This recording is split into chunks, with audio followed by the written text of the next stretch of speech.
কি বলি আমরা গান করতে চাই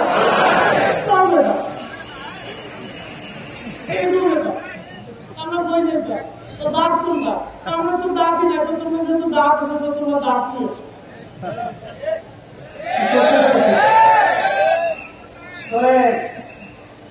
খুব মজা পেশ করলেন দেখ হাত ধরে আমার হাত ধরেছে দেখে হাত ধরাইয়া কি মাখলুক তো বানাইছো কিন্তু পানি ছাড়াতে পারছি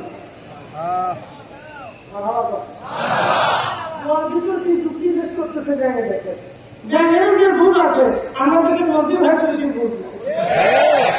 এমনি বুঝাবেন বলেন তো ব্যাঙে তো আল্লাহ মাখলুক যেহেতু বানিয়েছ তো আমি তো পানি ছাড়া বাঁচতে পারি না আল্লাহ বহুদিন পানি যাও না আল্লাহ তুমি দয়া করে আমাদের পানি দেয় আরো ألم تر أن الله يسجد له من في السماوات ومن في الأرض رب العالمين বলেন হে আমার হাবিব আপনি কি দেখেন না আসমান জমিনের ভিতরে যা আছে সব আমি আল্লাহকে সিজদা দেয়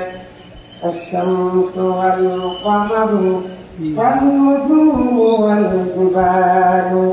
والشجر والدواب وكثير من الناس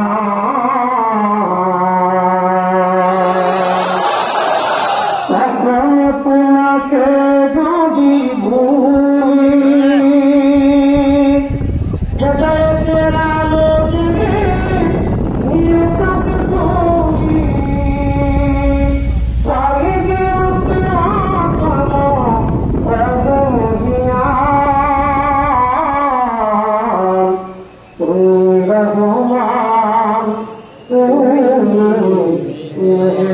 আকালো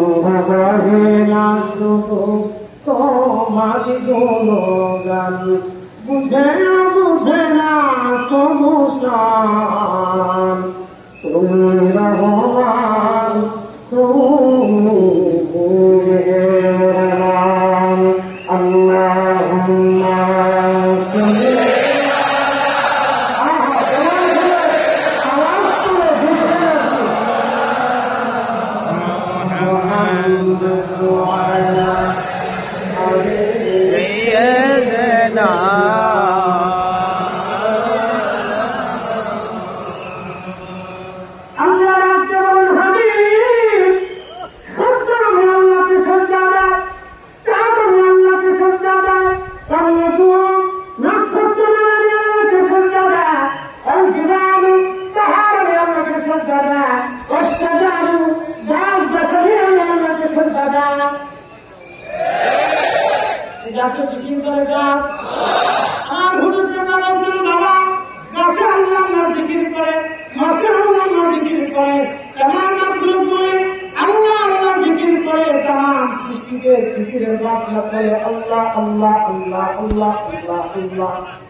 আমরা তোয়াক্কা করি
ঘরে ঘরে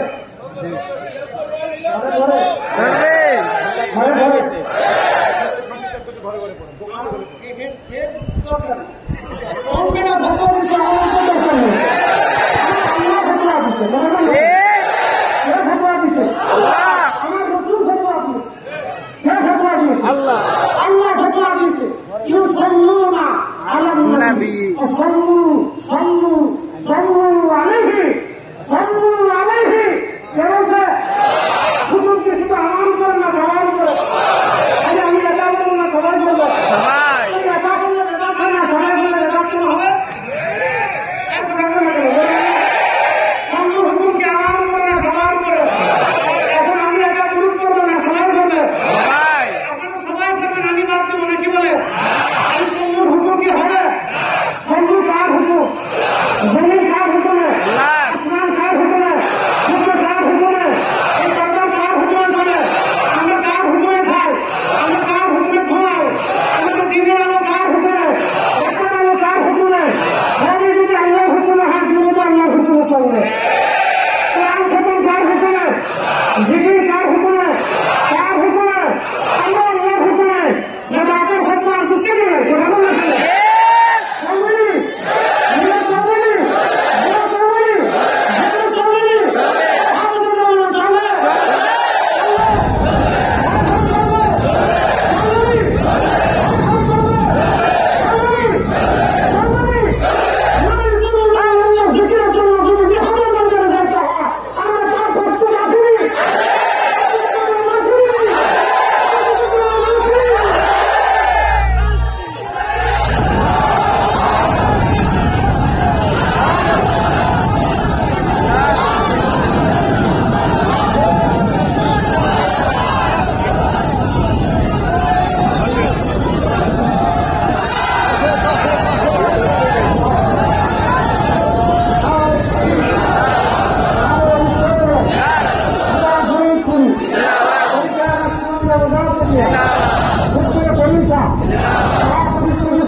আমাদের থেকে আসতে না মদিনা থেকে আসতে সঙ্গে আল্লাহ মাওলানা মুহাম্মদ এটাকে 38 টাকা লাগানি সেটা মদিনা থেকে আসছে মদিনা থেকে আসছে ওয়ালা আলে সাইয়্যিদনা মাওলানা মুহাম্মদ এটাকে আমরা মানছি না মদিনা থেকে আসছে এটা বেদাতের হতে মুশকিল নেই ওগুলো দেখার টাইম আমাদের না বলবে গুরু সঙ্গে জমিটা কার আইনে চলে গুরু কার আইনে অন্য কার আইনে একেবারে সহজ কথা ঠিক না এখন যে পড়বে তারে বাড়ি করার দিকে যে পড়বে না করার দরকার আমার মরার করে দোয়া করবে আমার তার সাথে যুক্তি আছে যে আমার মরার করে দোয়া করবে না তাই ঘরের সাথে কুকুর খাওয়ানো এগুলো বললেন কেন এগুলো বললেন এই জন্য কুকুর খুব আনন্দশীল একটা প্রাণ কুকুর খুব আনন্দশীল একটা প্রাণী কুকুর খুব প্রভু ভক্ত কুকুর বেমানি করে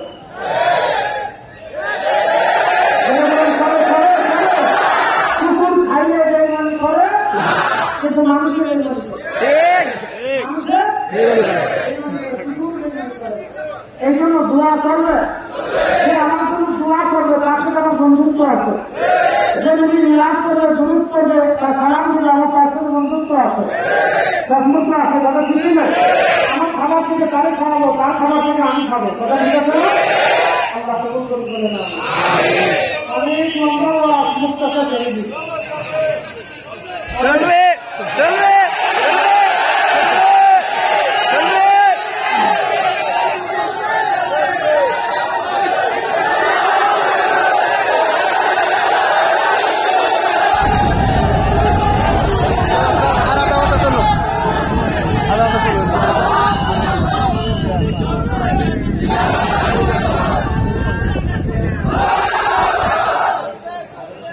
আমার জিনকি এমনে জায়গা দুনিয়া কেন মুর্শিদ আমার জিনকি এমনে যাবে দুনিয়া আমি কিন্তু জানি পাগল করি ফেলেছি হারাইয়া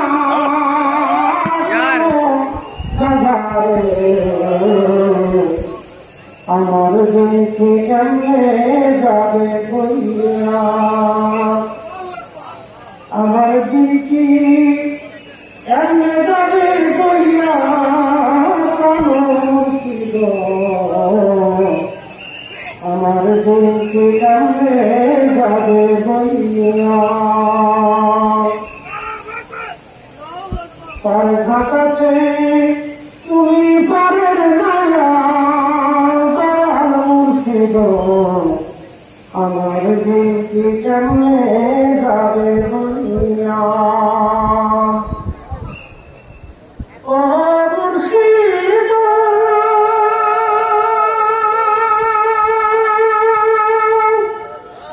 কত তুমি উদারতে পাইয়া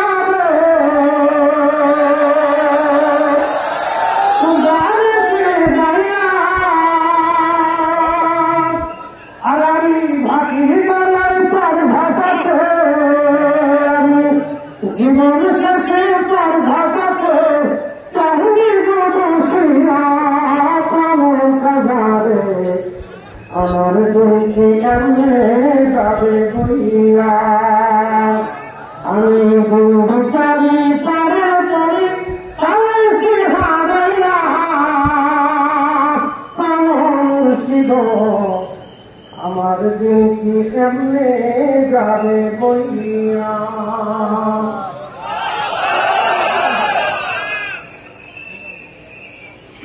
ঘাটাতে তুমি পারের যাইয়া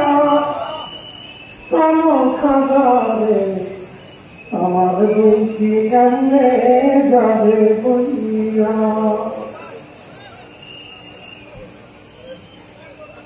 আমি ভাবতে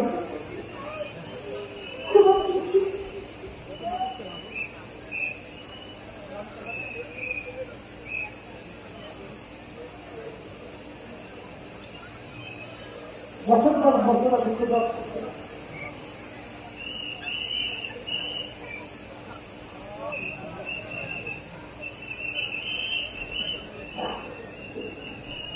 একদিন গভীর রাত চিন্তা করলাম আমার কি ভেবে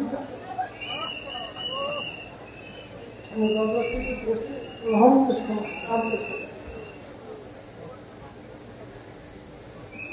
একটা স্টেশনের নাম আমার মধ্যে হচ্ছে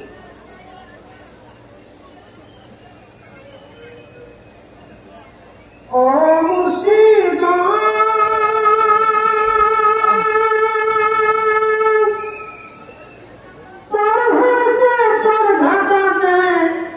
ঘাটে দেখি যাইয়া রে দয়াল ঘাটে দেখি যাইয়া কত আশিক জনে পার হইতেছে আশিক জনে পার হইতেছে প্রেমেশ্বরী দয়া দয়াল মুর্শিদ আমার জিনকি কেমনে যাবে বইয়া তার ঘাটাতে তুমি পারের মায়া কালো মুর্শিদ আমার জিনকি কেমনে যাবে বইয়া আমার দিনকে কেমনে যাবে বইয়া প্রাণ মুর্শিদ, আমার দিনকে কেমনে যাবে বইয়া, তার ভাষাতে ভাব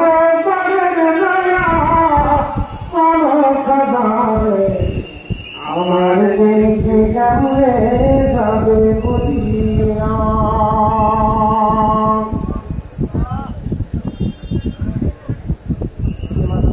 একটি বগুড়া আমার প্রধান থেকে গেছে,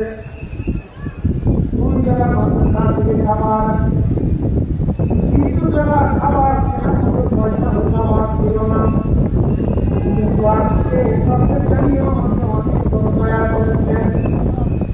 একটা মাত্র কারণে গভীর রাতে তাহাজ্জুদের সময় হুজুর জামানে পবিত্র বারান্দায় বসে বসে ওই সময় আমি কেঁদে কেঁদে বলেছিলাম, আল্লাহ আমি তোমার অধিকার গায়ে বসে বসে আসতাম, জীবনের কিছু সময় কষ্টের মধ্যে যাচ্ছে আল্লাহ, জীবনকে এরকমই চলবে পরিবর্তন হবে আল্লাহ। সেই দিনের দোয়াটা হয়তো আল্লাহ মঞ্জুর করেছিলেন, কিন্তু আল্লাহ বলিয়ে মিশিরা করে দোয়া করবে আমার আল্লাহ, দোয়ার মতো দোয়া হইলে করবে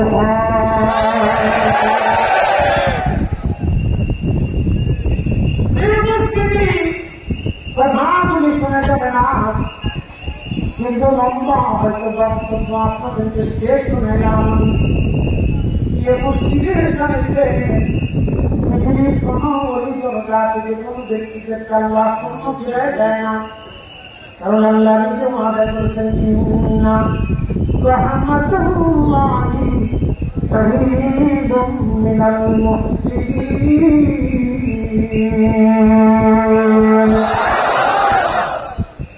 নিশ্চয়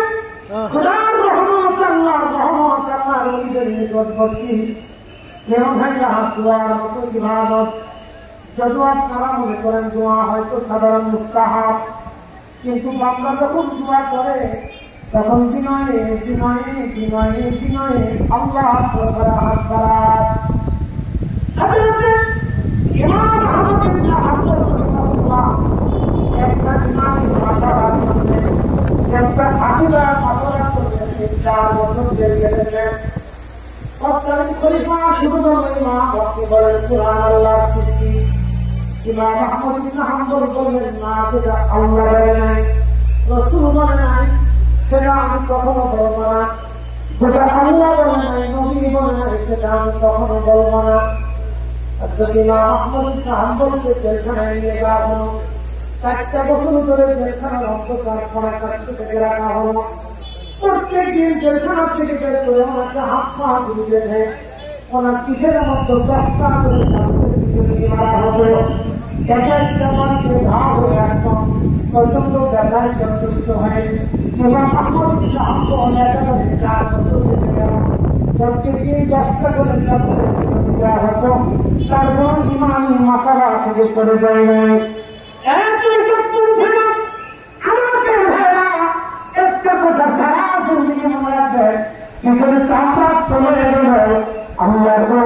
আল্লাহর রাসূলের মহব্বত করবেন না, আমরা করব না।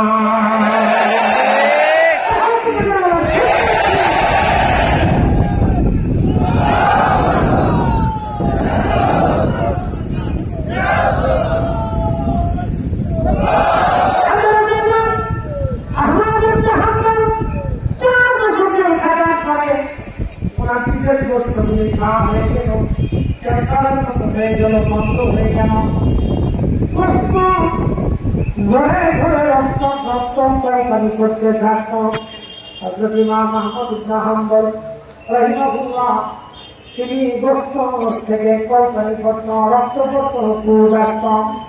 হযরত ইমাম আহমদ ইবনে হাম্বল রাহমাতুল্লাহি আলাইহি নামাজ পড়তেন। একজন আল্লাহর বান্দা জিজ্ঞেস করল, রক্ত ঝরা অবস্থায় আপনি কিভাবে নামাজ পড়েন? ইমাম আহমদ ইবনে হাম্বল জবাব দিলেন, আল্লাহর বান্দা হযরত ওমর রাদিয়াল্লাহু আনহু পেটের মধ্যে ছুরি মারার পরে ওনার পেট ফেটে পেটে রক্ত বের হতো, একেবারে 3 দিন পর্যন্ত রক্ত পড়ল, রক্ত পড়ার কারণে ইমাম হযরতে ওমর রাদিয়াল্লাহু আনহু নামাজ পড়েন নাই। তিনি নামাজ পড়েছেন, নামাজ পড়ে দেন নাই। হযরত ওমর যদি রক্ত পড়া অবস্থায় নামাজ পড়ে না দেয়, তাহলে আহমদীরা হাত কি করে নামাজ পড়ে দেব? আমার তিনি দেখি অসুস্থ অবস্থায় তিনি নামাজ পড়েছেন, তখনও তিনি নামাজ পড়বেন না।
আমরা না চিনলেও মাকলুককে চিনি, কথা ঠিক না?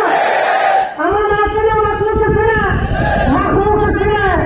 আমাদের সিলসিলার ইমাম মুজাদ্দিদ আল ভাসানী সিংহের খাঁচার ভিতর নামাজ পড়ে আর আপনি মাহফিলে নামাজ পড়তে চান। ইলার জাতির বই বসে রয়েছে। আত্মসমালোচনা হচ্ছে সবচেয়ে বড় সমালোচনা, কথা ঠিক না? আপনি মাহফিলে গিয়ে নামাজ পড়েন,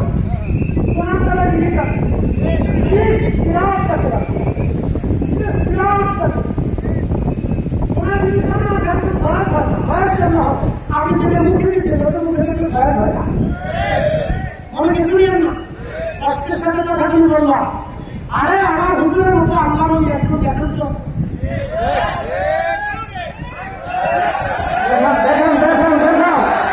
কিছু রাখেন যদি এত একটা প্ল্যাটফর্ম আপনি পৃথিবীর অন্য কোথাও দেখান। একজন ব্যক্তিকে কেন্দ্র করে তিনি একজন ব্যক্তি কেমনে ভাত খাওয়াবেন, কেমনে ভাত রান্না করবেন, কিভাবে রান্না করবেন, কিভাবে গাড়বেন, কিভাবে কাটবেন, কিভাবে টিকিট দিবেন, কিভাবে টিকিট নিবেন, কিভাবে দাঁড়াবেন, কিভাবে খাবেন, কিভাবে বসবেন, কিভাবে দরবার চালাবেন, কিভাবে নামাজের অর্থ, কিভাবে ফয়েজ, কিভাবে দোয়া, কিভাবে মোনাজাত, কিভাবে নামাজ, কোন অর্থের পরে কি, কোন সময় কি, কিভাবে চলবে, ক্ষেত্র কিভাবে আসবে, কিভাবে কালেকশন হবে, মিশন কিভাবে করতে হবে, কিভাবে জাকাতরা আসবে, কিভাবে জাকাতরা যাবে, টোটাল একটা বিরাট ফাংশন হুজুরকে প্রধান আমাদেরকে হাতে করে লিখেছেন। বুঝেন, উনি পৃথিবীর কোন ডক্টর চিনছেন না, উনি পৃথিবীর কোন মাদ্রাসা প্রিন্সিপাল না, উনি পৃথিবীর কোন মাদ্রাসার মহাদিস না, উনি পৃথিবীর কোন ভার্সিটির ভাইস চ্যান্সেলর না, কিন্তু একটা বাগান করে সাজাইলে এই বাগান থেকে পরিপূর্ণভাবে তিনি সাজিয়ে নিয়ে গেছেন। ওনার সাজানো বাগানে আমরা বিচার হইল, আমরা সাজানো বাগান নিয়ে আপনি মাহবুবের কাছে থাকলেন আর তখন আপনি জেলার করে রাখেন না, এখন ডাক্তার হয়ে গেছেন ওনার বাগান নষ্ট করবেন, 3 টাকা সাথে 9,000 টাকার বাগান নষ্ট করবেন, কি বলে হবে না, হবে না, কথা বললে কেন?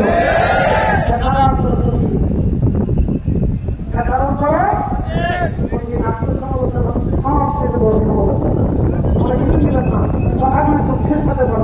এটা আমাদের নিজেদের সমালোচনা, ঠিক না? আমরা আমাদের নিজেদের সমালোচনা করতে পারি না, আমাদের দায়িত্ব আছে।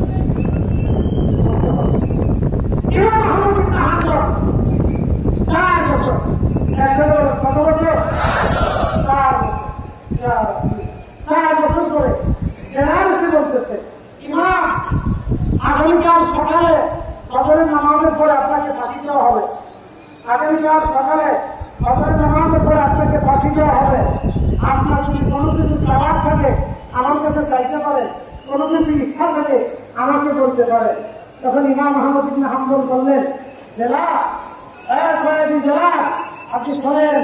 খাওয়ার আপনার কাছে কিছু নেই, বলার আপনার কিছু বলা নেই। আমি যার কাছে চাওয়ার তার কাছে যাবো, যার কাছে বলার তার কাছে যাবো।